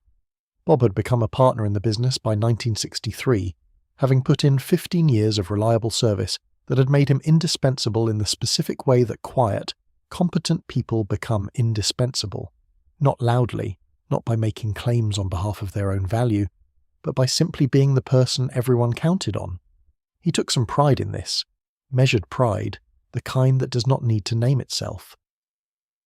The house was paid for by 1964. We had a little money in the savings account at the bank on Main Street. And yet, I think many women of my generation could fill in what follows that and yet without being told. Not catastrophe, not dramatic dissatisfaction, but a certain awareness, somewhere in the middle of the decade, that the shape of my days had become fixed in a way that I was not sure was the same as settled. The children were older, Patty was in high school, Susie was close behind, Tom still needing the most direct attention. But the specific acute phase of early motherhood was behind me, and in its place was a different phase, one I had not thought as carefully about. I took a part-time job in 1964. This requires context. Taking a part-time job was not simply a practical matter, but also a kind of declaration, though I did not mean it as one. Bob was not opposed to it. He said it was my decision, but I understood from a certain quality in his tone that it was a departure from a script he'd had in mind that we'd never written down explicitly. The job was at the library, 3 mornings a week, from 9 until noon. The librarian, a woman named Mrs. Paulson who wore her grey hair in a bun and regarded silence as a personal achievement, was straightforward with me about what the job involved. What it gave me was not primarily the money. What it gave me was a reason to leave the house on a schedule, a set of tasks that were mine and not derived from anyone else's needs, a small collection of colleagues who spoke to me as a person with opinions rather than as a mother or a wife. I loved the library itself, the smell of it, the specific smell of books that are handled regularly but not recently, a smell like old paper and a kind of aspirational dust. I loved the system of it, the way things were ordered, the way information was organised so that it could be found. I'm not going to make this into a story about liberation. It was not that. It was simply a shift in the texture of my days, a small addition of something that was mine, that I brought to and took from on my own terms. The library was also, I found, a place where you could observe the town in an interesting way. Who came in and for what, which families were readers and which were not, what children were reading when no one had told them to read it. Patty married in 1970. She was 19, the same age I had been, which I noticed. She married a young man named Dave who was steady and decent in the way of young men who have thought carefully about what they want and have concluded that what they want is a specific manageable life. I liked Dave, I understood him. He came over for dinner regularly and ate what I cooked and was polite to Bob and called me Mrs. Marsh, which I told him was unnecessary and which he therefore continued to do out of habit or affection or both. Susie went to college. This still gives me a satisfaction that is probably too large for the occasion. She was the first in our immediate family to attend a 4-year college, going on a partial scholarship to a school 2 hours away that she had found in a guidebook and applied to herself without telling us until the acceptance came. She was that kind of person from the beginning, capable of doing things entirely on her own authority and then presenting them as accomplished facts. The conversations between Bob and me shifted in those years, when the children were leaving. We had always talked in our way, but the content of the talking changed. We talked less about the children's logistics and more about things we'd not had a room to discuss when the children's logistics consumed most of the available conversation. We talked about what we thought about things, about what we had noticed over the years, about what we would do differently. Some of this was comfortable and some of it was less comfortable and all of it was interesting, which I did not take for granted. Tom was the one who gave me the most worry in those years. Not because he was troubled exactly, but because he was searching in a way that the other two were not, turning things over, not satisfied with the available answers, which is a quality I recognised from somewhere and could not quite place, until one evening it occurred to me that it was mine, that it was what I had always been doing under the surface of the settled life, in a quieter key. Bob had a mild heart event in 1972. He was in the hospital for 5 days and came home looking not dramatically different, but carrying himself slightly differently, as if he had been reminded of something he had not been keeping in the front of his mind. He gave up smoking, which he had done since the army, and he took the pills the doctor prescribed, and he came home from the hardware store at 5 o'clock rather than 6. In a year or two these changes had become the new normal. Those years had their own quietness, their own rhythm, their own small pleasures and difficulties. We were not always easy with each other. No two people who have been married for decades are always easy with each other, and anyone who tells you otherwise is either very lucky or not entirely truthful. But we were, by that point, thoroughly known to each other. We had the particular shorthand of long familiarity, the ability to say less and be understood more. This is something I think is not adequately valued. The settled years were not entirely settled. That is what I am trying to say. Underneath the house paid for and the children grown and the car on a reasonable schedule, there was a whole ongoing life, still moving, still adjusting, still full of the ordinary and the surprising and the things that required you to be more than you planned on being. I was more than I planned on being through those years. Most people are. That is not a complaint.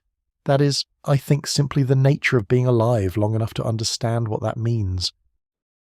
The library was where I encountered ideas I would not otherwise have encountered, which sounds obvious but was in practice quite specific.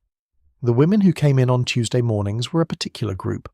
Retired teachers, women with time on their hands and a habit of reading, occasional young mothers bringing children to the story hour. I got to know them over the years in the specific way you get to know people you see regularly in a bounded context. I knew which ones were widowed and which ones had difficult children and which ones read themselves into sleep every night. I knew which ones borrowed books they never intended to return, and which ones were so precise about the due dates they arrived on the exact morning they were able. The mid-1960s and the changes they brought happened to me, as they happened to most people of my generation, with a mixture of recognition and disorientation. I recognised things. I recognised the argument that the arrangements of domestic life had not been equally arrived at. I recognised the quieter argument underneath that one about what women were capable of that they had not been invited to demonstrate. I had seen my mother's intelligence, applied to the problem of the household, and I had always understood that the same intelligence might have gone elsewhere. But the disorientation was real too. The world I had built my life inside was being described, in the language of those years, as a problem to be solved. Tom, in those years, was the one I worried about and the one who worried me least. This sounds contradictory, and it was not. The worrying was about the searching, the not yet arrived quality he had, the sense that he was still finding out what he was for. The not worrying was about his character, which was never in question, which was solid in the way that some people's characters are simply solid from the beginning, whatever else may be uncertain about them. He found his way eventually. Structural engineering, the university, the grey beard, Claire. He found his way in the way his father had found his, quietly and without requiring an audience. My father died in the spring of 1973. He had been 71. He died on a Saturday morning in the farmhouse, in the bed he had slept in for 40 years, with my mother sitting in the chair beside him, the way she had sat in the chair beside him through every illness of their married life, her hands in her lap and her face composed. Harold called me, and I drove down, and when I got there my mother was still sitting in the chair beside the bed, as if the chair were still necessary, as if she had not yet decided what came next. My mother took longer. She was still sharp, still herself, but she was smaller than she had been, and by the end of 1974 it was clear that she was going somewhere, that she was gradually withdrawing her attention from the world in a way that was not distressing exactly but was definitive. She died in November, the oak leaves still on the ground in our backyard, and Bob and I drove down to the farmhouse to help Harold with what needed to be done. I was 43 years old. I had lived my entire life with my parents somewhere in the world, and now they were not. And this is a particular kind of aloneness that I had not anticipated. Grief is not, at least mine was not, the sudden thing you might expect. It arrives and you feel it fully and it is very bad, and then it recedes, and you think you are done with it, and then it comes back from a direction you did not expect, from something small and unannounced, a certain smell, a particular quality of light on a winter morning, a handwriting on a piece of paper you find in a drawer. The grief of losing parents is also, in some ways, the grief of losing a version of yourself, the child who lived inside the story those parents held, the child who was unconditionally known in that particular way. I kept my mother's household ledger, the marbled paper book she had kept in the kitchen drawer, the red ink for what she considered extravagances, the careful columns of what came in and what went out. I kept it for a reason I couldn't quite explain when Harold asked if I wanted it, and I think I understand the reason now. It was evidence. It was the record of her paying attention, of her caring about the household she ran, of her making the numbers come out. It was her intelligence, applied to the specific problem of her specific life, in her specific handwriting. The ledger had something else in it too, something I noticed only years later when I was reading through it carefully for a second time. The food entries told a story that the ledger did not tell directly. You could see it in the amounts she bought, and what those amounts implied about how many people they fed and how much each person received. She had been feeding herself last and least for years, not dramatically, not in a way anyone would have called sacrifice. Just the small daily management of a woman who considered herself the last priority in her own household. It was not resentment I felt reading that. It was something more complicated. Recognition, perhaps. The understanding of a pattern so familiar I had not seen it. Harold died in 1980. He had had health troubles for some years that he managed privately and without burdening others, in the way of our father. He was 53. I received the call in the kitchen on a Tuesday morning, and then I sat down in the kitchen chair and stayed there for a while. I was an only child now, which is strange to be when you have never been one before. Strange to be the last one who remembers the house the way it was, the smell of it, the lean of the barn to the east. I do not want to make this chapter about only death and loss, because that is not what it is, or rather, that is part of it but not all of it. What I have found, in the years of carrying things, is that loss does not empty you. This is the thing that surprised me. I had expected loss to deplete something, to take something away that could not be replaced, and in a way it does that. But it also clarifies. It tells you what matters to you by showing you what it feels like when something that mattered is gone. Bob and I grew closer in those years, the 1970s and into the 1980s. Not closer in a dramatic way, but in the quiet accumulation that happens between two people who have been through things together and have found that they can navigate difficulty without it tearing them apart. We knew each other better at 50 than we had at 30, and better at 60 than we had at 50. This seems to me now like a gift, though I did not always think of it as a gift in the middle of the accumulation.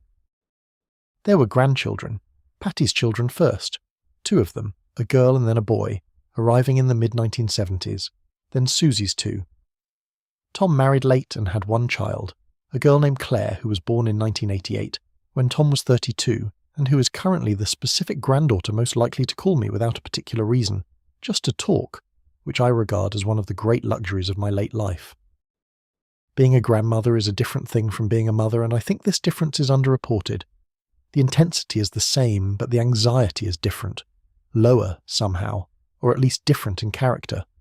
You love the grandchildren with the same specific force, but you are not the one responsible for them in the consuming way that parenting is consuming, and this changes how the love feels. You can be more purely delighted. You can be more generous with your time and attention. You do not have to weigh every decision against every other decision. I retired from the library in 1975. Then Tom left for college in 1974, so there was a period when both things were true. Both children gone and the library job still ongoing, and then the library job ended too, and Bob was still working, and the house was very quiet in a way I had not anticipated. I had looked forward to quiet for years during the children's childhood, and now it was there, and it was also, undeniably, a thing that required adjustment. I filled those years carefully. I went back to reading with the intensity I had had as a child, working through books in a way that felt less like leisure and more like catching up. I took a class at the community centre, a painting class that I was not good at and did not stop taking because not being good at something you find interesting is still more interesting than not doing it. The garden, which I had always kept but had sometimes neglected during the busy years, became more elaborate, more considered. Bob retired from the hardware store in 1983. He was 62, which was earlier than he had planned, and it was the doctor's suggestion rather than his preference. He became interested in woodworking, which had been a hobby since the early years of our marriage, and which now became something closer to a preoccupation. The garage became his territory, in a way it had not been before, and I occasionally found wooden things that he had made, a shelf, a small box, once a quite elaborate letter holder, appearing in the house without announcement. Loss teaches you that. It teaches you the value of what is present by showing you what it means when presence ends. I sit with that knowledge now in this lamplit room, with the wind in the eaves and the chamomile going cold on the arm of the chair. I know what I have. I know what I've carried, and I know that the carrying, while it has not been without cost, has not bent me. It has made me something a little steadier than I might otherwise have been. Something that has been tested enough to know what it is made of. There is a kind of grace available in the later years I've found that is not available earlier. It comes from having been through enough that you are no longer surprised by difficulty, no longer undone by it, no longer required to pretend it isn't what it is. You can sit with hard things without needing to resolve them or explain them away. You can hold grief and gratitude in the same hand, which is something young people are not always able to do, not because they are less capable, but because they have not yet had enough practice. The grandchildren are growing up. Patty's daughter is nearly 30. Susie's boy is in college. Claire, my favourite in the way you are not supposed to have favourites, but invariably do, is teaching English in a high school in a state I have visited twice, and which I think of now as Claire's place, the place where her particular life is happening in its particular way. These are the things I carry now. Not loss only, but the ongoing proliferation of people I love, which is its own kind of weight, entirely welcome. My father left me the farm tools, not the land. The land he and Harold divided, and that was right. But the tools, specifically, in a handwritten addendum to his will that my mother presented to me after the funeral, with an expression I could not quite read. I did not farm. I had never farmed. The tools, a particular set of hand tools worn smooth from decades of use, a shovel with a hickory handle that had been replaced twice, a hoe, several others, were not useful to me in any direct way. But I kept them. I kept them in the garage on Elm Street and then in a corner of the storage unit when I moved, and I have them still in a closet in this apartment. They have the weight of things that had been used seriously by hands that knew what they were doing. The years of being a grandmother coincided with a change in how time felt that I think is specific to that period of life. When you're raising children, time is organised by the children's needs and schedules, which is an external organisation imposed from outside. When the children are grown and the grandchildren are not in your daily care, time becomes something different, something that belongs to you more fully, that you can arrange according to your own sense of what matters. I found this freedom, at first, slightly alarming in the way of all freedoms that arrive later than expected. Then I found it deeply, quietly welcome. Bob's woodworking left things in the house that are still here. A small shelf he made for the bathroom painted white that holds the things I keep near the sink. A letter holder on the desk that he gave me for Christmas some years before he died, made from walnut with a little decorative notch he had cut carefully at each corner. The objects are not remarkable as objects. They are remarkable as evidence, as the physical record of a person who was here, who made things with his hands, who thought about what I might need and then made it. I use them every day. Bob died on a Tuesday in October. I've mentioned this already in passing at the beginning of this evening, and now I will tell you a little more. He was 74. His heart, which had been managed carefully for 20 years, with the pills and the earlier hours and the giving up of cigarettes, had finally made its decision. He was in the hospital for 3 days and then he was not anywhere anymore. I had known, in the abstract, that this would happen. We had discussed it in the way sensible people discuss things they cannot change, practically briefly, with a kind of determined matter-of-factness that is not coldness, but is its own form of care. He had his papers in order. I knew where everything was. We had agreed, in the manner of two people who have been married for 46 years and have arrived at a similar understanding of what is important, that there was nothing left unsaid between us that needed saying. I believe this was true. I also believe that knowing something in the abstract and then arriving at the actual thing are quite different experiences. The actual thing is very quiet. The house is very quiet in a particular way it has never been quiet before. You notice that certain sounds you stopped noticing years ago were in fact being made by him.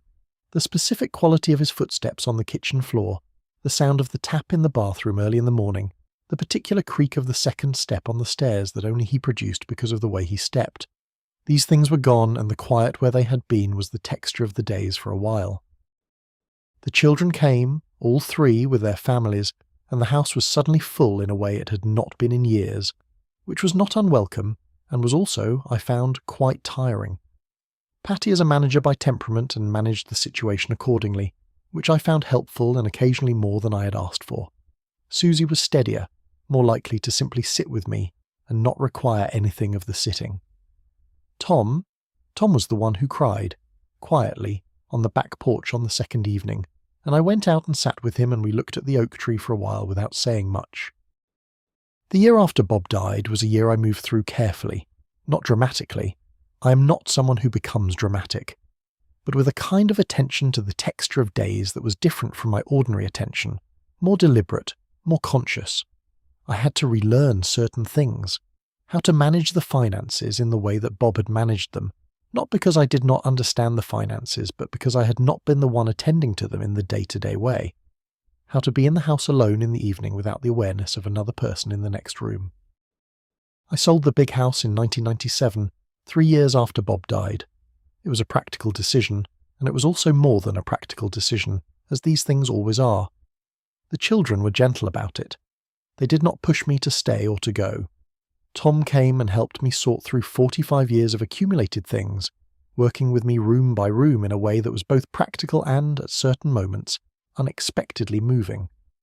We found the photographs, a whole box of them, unorganized and covering 60 years, and we sat on the floor of the bedroom for 2 hours going through them. I moved to a smaller place, a one-bedroom apartment in a building for older people. I'm not going to pretend I arrived at this description gracefully, though I have come to accept it. that is clean and well managed and has large windows that get the afternoon sun in a way I appreciate. I arranged my things in it with a care that surprised even me, thinking about where the lamp would go, which books I would keep at hand, how the chair would face. I realised, designing a life for the Eleanor who was here now rather than the Eleanor of any previous version. The quiet years. People call them that with a slightly apologetic tone, as if quiet were a diminishment, as if the years after the major events of a life must be somehow less.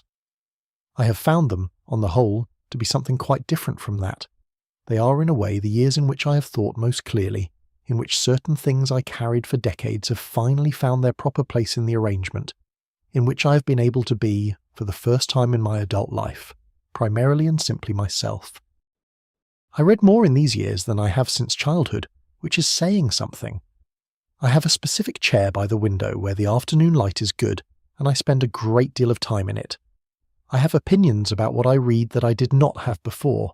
Strong opinions sometimes, about the quality of someone's attention, about whether a person is writing truthfully or performing truth. I discussed these opinions with Claire, my granddaughter, who is an English teacher, and who takes my opinions seriously in a way that I find extremely gratifying. I have thought, in these years, about the Victorian housewives in the ledgers. The tradesman's record showed what they bought, and what those purchases implied about the distribution of food within the household. The women at the centre of those households, managing the accounts, recording what came in and what went out. They appear in the ledgers only as managers, as the intelligence that made the household work. What they thought about their own lives, what they felt about the portions they served themselves, what it cost them to manage carefully, that is not in the ledger. That is in the gap between the numbers. I'm interested in the gap between the numbers. I'm interested in what the ledgers did not say. I'm interested in the women who ran those households and managed those careful economies and were not, in the historical record, much more than their accounting, who are mostly known to us, if known at all, through what they spent and what they saved. I am not those women. I had more than they had. I had a vote and an education and a job at the library and a washing machine that worked automatically, and a husband who, whatever his limitations, was not actively unkind. The comparison is not exact. But I think there is something in the image of the ledger that stays with me. Something about the management of resources, money, time, energy, attention, in ways that are often invisible, often unrecorded. What I understand now that I did not understand then is that the invisible management is not less real for being invisible. The work that does not appear in the public record is not less work. The intelligence applied to the domestic sphere is not less intelligence for being applied there. I understood this in theory from fairly early in my life. I understand it now, in these quiet years, as a thing I know in a different way. Not as a principle, but as an accumulation of evidence, as 45 years of days that I attended to carefully. The other thing I understand now is smaller and harder to explain. I understand that the life I lived was the life I lived, not the life I might have lived or the life I might have wanted in some other version of things. I am not sure I spent enough time in the middle years simply accepting the life I actually had rather than measuring it against alternatives. I think I spent some years with a low, quiet awareness of alternatives, of roads not taken. What I have in the quiet years is something closer to gratitude. Not performed gratitude, not the gratitude that is actually a form of argument with yourself, the actual kind. It is late now, and the wind has settled a little and the lamp is still on and I am still here. I am 80-some years old, and I have carried a great many things, some of them heavy, and I have put most of them down, and what remains is this: the lamp, the quiet house, the memory of all those years arranged in me like the contents of a room I've learned to live in. The oak tree in the backyard of the house on Elm Street. I drive past sometimes when I'm in that part of town. The house has new owners and they have repainted it a colour I would not have chosen, but the oak tree is still there, very large now, taking up the entire corner of the yard. It has grown differently around the branch it lost in 1963. It is better for the growing differently. I am glad it is still there. The apartment has plants on the windowsill. I keep African violets there because they do well in a south-facing window, and they bloom with what I can only describe as an unearned confidence, blooming because it is their nature, not because the conditions are particularly favourable, I water them on Thursdays and I talk to them occasionally, which I did not do in the house on Elm Street when there were other people to talk to. I do not think the plants respond to being talked to, but the talking is pleasant, and in the absence of other conversation, pleasant is enough. I have become interested in these quiet years in the question of what people saved and why. Not money, money I understand, money has a logic, but other things. Letters, newspapers from particular dates, items of no monetary value that moved through all the houses of a life from one side of the century to the other. My mother kept a small glass button that had been her own mother's, in a matchbox in a drawer, and I have no idea what the button was from or why she kept it. It was just the button. It was just the fact of having kept it, which was its own kind of information about her. Claire tells me she uses my letters in her English classes sometimes. Not current letters, old ones, from before she had email, the ones I wrote in my handwriting on the cream-coloured notepaper I have always used. She tells her students that handwriting is a form of self-portrait, that you can read a person's character in it if you know how to look. I am not sure this is entirely true, but I'm glad she believes it, and I am glad my handwriting is available to her students as evidence of something. That I was here, that I wrote things down, that I paid attention to the person I was writing to. These seem like sufficient things to be evidence of. I want to tell you what tonight looks like from here, from this chair, from this room. The lamp on the side table, as I said, throwing its yellow circle. Outside the window there is the parking area, and beyond it the neighbour building, and beyond that the dark sky, which tonight has a low flat quality. No stars, just the grey-orange that city skies have at night. All the light bouncing back from the ground, in a way that means the true dark never quite arrives. I do not mind this. I grew up in the true dark, the Ohio dark where the stars were excessive, where you could lose yourself looking at them, and I can carry that dark with me without requiring the window to provide it. The chamomile is cold. I'm going to get up and take care of that in a moment. Or maybe not. Maybe I will simply sit here a while longer and tell you a few more things before you go to sleep. Tom called this evening before I sat down to keep you company. He calls on Sundays now, reliably, which is one of the late-life gifts I did not anticipate from him. He's 58 years old, and he has a grey beard that he grew about 5 years ago, and that I have now accepted as a permanent feature of his face, though for the first year I occasionally expected him to shave it. He told me about the project he's working on at the university. He is an engineer, a structural engineer, which seems right for a man who likes to understand how things hold together.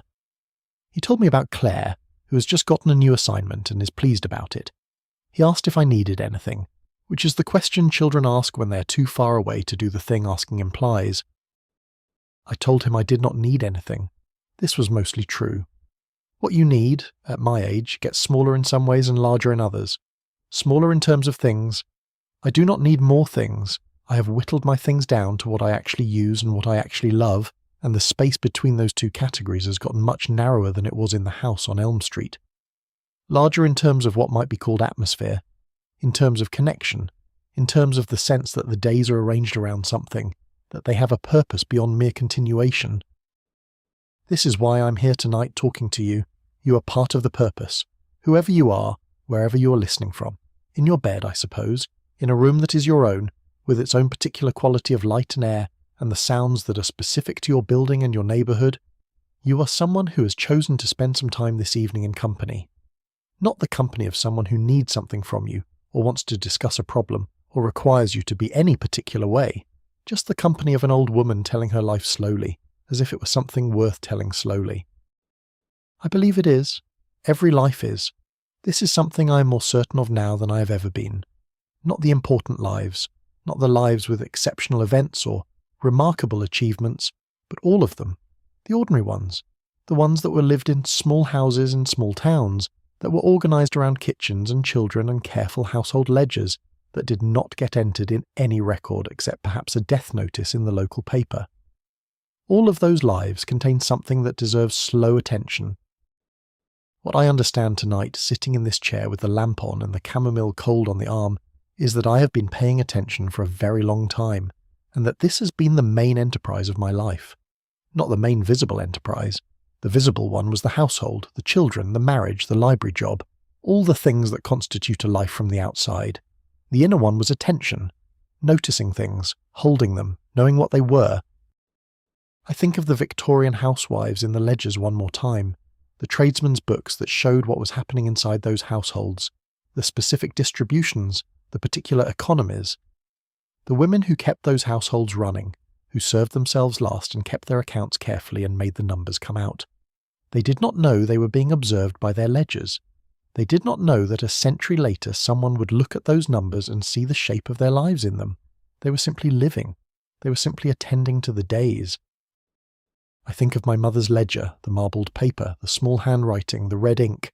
15 cents for a hair ribbon, noted in red.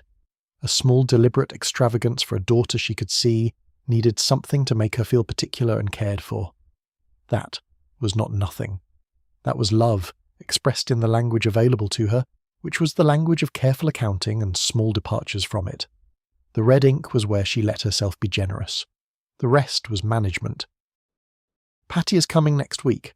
She lives 2 hours away and comes monthly now, with or without Dave, depending on what Dave is doing. She brings food that she's made in advance and frozen in containers, because she's still in some ways managing things for me, which I find both touching and occasionally more than I requested. I will be glad to see her. I am always glad to see them, all three and their people, and the fact of the continuing world they represent. Susie is in Cincinnati, busy in the way she has always been busy. We speak on the phone twice a week, early evening, and she tells me about her cases in the general and somewhat elliptical way that maintains attorney-client privilege. She has 2 grown children of her own now, and she's beginning to understand certain things about those children that I have watched her not quite understand for some years, and which I did not try to explain, because some things explain themselves only by being arrived at. Claire called on Thursday. Claire is 36 and teaches English at the high school in the town where she lives, and she is the one who is most interested in the old things, the family history, the stories. She asked me once about my grandmother Nettie, asked about her life specifically, what I knew of it. I told her what I knew, which was not a great deal because Nettie herself had not spoken much of her own early life, and my mother's generation had not pressed for the stories the way people press now. There was an assumption then that the past would always be there when you wanted it. We know better now. The stories have to be sought. This is perhaps why I am here, to be found, to offer what I have, which is this particular long life, this particular way of attending to things, this particular evening in this particular chair. I cannot offer you what I do not have. I cannot offer you wisdom of the dramatic kind, the kind that resolves things in a single sentence. What I can offer you is what I have. The smell of wood smoke and lye soap in a farmhouse kitchen in 1936, the sound of my father's voice telling the cow named Cora something I could not hear from the barn door, the weight of quilts on an iron bed, my mother's red ink, the radio on Saturday evenings, my husband saying "well" and smiling across a kitchen table in 1950, the oak tree and 4 seasons over 45 years. It is getting late. The wind has gone quiet. The lamp is very yellow and very steady. Outside the window the sky is its flat orange-grey, and the building across the parking area has a few lit windows. Someone up, as I am, in the middle of the evening, with their own lamp and their own quiet. I think about that sometimes. All the lit windows, all the people inside them, all those particular evenings in particular rooms, all those lives being attended to in the ordinary and faithful way. I'm going to sit here a while longer, I think. I will get around to the chamomile or I won't. I am 80-some years old and I have earned a certain carelessness about chamomile. What I want is for you to be comfortable, wherever you are. I want the sound of my voice to be something that holds you lightly while you drift, something that is still going when you stop needing it. You do not have to remember any of this. You do not have to follow. Simply let it be something warm in the room with you, like a lamp, like a stove, like an old woman in a chair who is glad of the company and is in no hurry at all. The Ohio farmhouse is far away now, the kitchen with the majestic stove, the sycamore trees along the fence line with their white bark coming off in sheets, the walk to school past the lightning-split elm. All of it is still in me, the way everything you have ever lived is still in you, arranged somewhere under the surface. You carry more than you know. Tonight's a good night to let all of that simply rest. The chamomile tea I mentioned at the beginning of this evening was a habit I picked up from my grandmother Nettie, who drank chamomile every evening before bed and who claimed it was responsible for her clear skin and her good digestion, both of which she had well into her 80s. I'm not sure chamomile deserves the credit for either of those things, but I drink it now because she did, and because the smell of it in a cup is one of those smells that has accumulated associations over a lifetime. The smell of quiet evenings, of someone older being comfortable in their own company, of a day ending well enough. Outside, somewhere in the building, someone has a television on. I can hear the sound of it through the wall, not the words, only the rhythm of speech and the occasional music that signals a transition between scenes. It does not bother me. It is company of a kind, and company of a kind is not nothing. I think of all the radios that sounded through all the walls of all my life. My grandmother Nettie's room at the top of the stairs, the neighbour's radio through the thin walls of the house in town before Elm Street, the television in the children's rooms as they grew old enough to have preferences about what they watched. The sound of other people's chosen entertainment has always been the ambient music of domestic life. What I know tonight, that I did not know at 30 or even 50, is that this is enough. Not in the resigned sense, not enough as in, I have accepted less than I wanted. Enough as in, this is the actual size of a life, and the actual size of a life is sufficient. The lamp, the chamomile, the voice going out into the quiet, the wind in the eaves and then the wind settling, the oak tree I think about from 2 miles away, still standing, still growing around the branch it lost in 1963, all of it enough, all of it in fact quite a lot. Here is the quiet now, here is the lamp, very still, very yellow, here is the sound of the building, whatever sound your building makes, the particular hum or settle of it, the particular quality of the air through your windows or your walls. Here is the weight of wherever you are lying, the particular temperature of your bed, the way the light falls or does not fall. I am still here. I am not going anywhere. I am sitting in my chair with my hands in my lap, the way my mother used to sit in her chair in the evenings when everything was done, and she was simply resting, simply being in the room without requiring anything of it. It is a good way to be. It requires almost nothing, just the willingness to be still. The Ohio farmhouse is very far away now. The kitchen with the majestic stove, the cat on the floor, my mother humming, the schoolhouse down the road past the lightning-split elm tree, the radio in the walnut cabinet, the Saturday evening programmes, my grandmother Nettie commenting on things the radio could not hear, the dance where I met Bob, the house on Elm Street, the oak tree in the backyard, Patty and Susie and Tom, small and then less small and then not small at all. All of it is still there in a way. It is all still in me. The way everything you have ever lived is still in you, arranged somewhere under the surface, available if you need it, quiet if you don't. You carry more than you know. You have lived more than you are aware of most of the time. Tonight is a good night to let all of that simply be there, carried without effort, without examination. Let it rest. The wind has settled now, I think. Or perhaps I have simply stopped noticing it. That happens. Things that were making sound stop making it, and you don't notice the moment of stopping. You only notice later that it is quieter than it was. This is how sleep comes, I have always thought. Not a moment of darkness, but a gradual quieting, one thing after another going still, until there is nothing that requires you anymore. Let that happen. Whatever is still going in you, whatever thought is still moving, whatever thing you were trying to hold on to from the day, let it slow. It will be there in the morning if it matters. It will come back if you need it. Tonight you do not have to attend to it. Tonight you simply need to be here, in your bed, in your room, with whatever warmth is around you, with the quiet, with whatever softness is near. I'm going to stay here a while yet. The lamp is still on, the room is comfortable. I have nowhere to be and nothing left to do tonight, which is a luxury that I have come to love in the way you love things that took a long time to arrive. Simply being here, in the evening, with someone to talk to across however many miles and hours are between us. You have been good company. You always are. The house is breathing now, the way old houses breathe, a settling, a shifting, the wood contracting slightly in the cooler air, the small sounds that are the sounds of the building being itself in the dark. I have learned to find this restful rather than strange. Every structure makes its own sound if you are quiet enough to hear it. Every place has its particular temperature and smell and quality of silence. This one is mine and I know it well. Sleep if you are ready. Let the thoughts go one at a time, the way leaves fall, not all at once but in their own order, unhurried. Let the day go. Let whatever you are carrying today go down for the night. Not dropped, but simply put aside, the way you put aside your coat when you come inside. Still yours, still there, nothing lost, only resting. I'll be here again next week with more of the story. There is always more of the story. That is one of the things I found most surprising about a long life. How much more there always is to say about it. How the same years yield different things when you approach them from different directions. How a life does not become simple by being long, but becomes more itself, more particular, more specific. If you'd like, tell me where in the world you're listening from, and what the night is like there.